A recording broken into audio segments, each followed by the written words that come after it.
Hello guys, in this video I want to talk about a really cool lens. This company, this is SIRUI. They've previously released a really good lens, which is this one.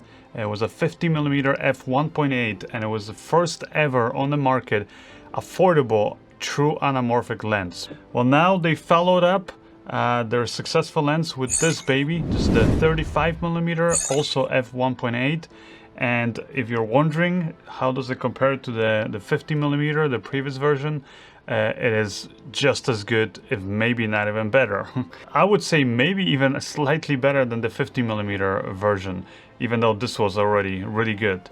What I mean by that is that the flares are there if you really point it at, like a really strong light source, but they're a little bit kind of, I would say, more organic looking, and especially when you have the lens off to the side a little bit from the main light source, and you just have the kind of the light kind of hitting the front of the lens at an angle, you're gonna get these nice little glows and these kind of blooming effects within this lens. So personally, I think that looks really nice, looks very cinematic, very organic.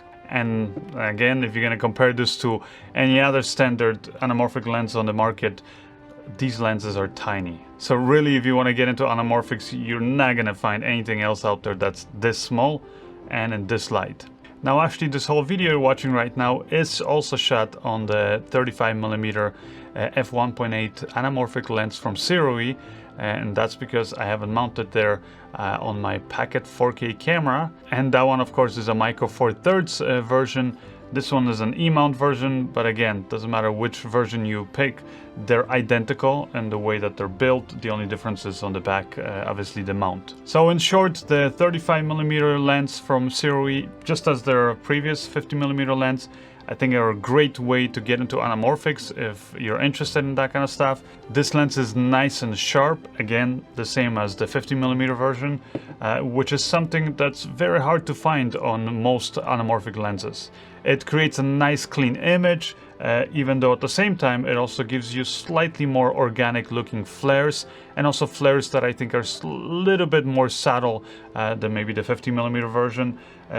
Overall, I've loved shooting with this lens, so if you're wondering if you should grab this one, and for example, maybe you already own the 50mm version and you like it, well, you're gonna love this one. Now, if you haven't actually tried any of the lenses from SIRUI, then definitely give this one or the 50mm version a try, and you will not be disappointed, especially, like I said, if you're looking for those more cinematic looking images. Anyways, my name is Tom Antos, and I'll see you guys in the next one. Bye!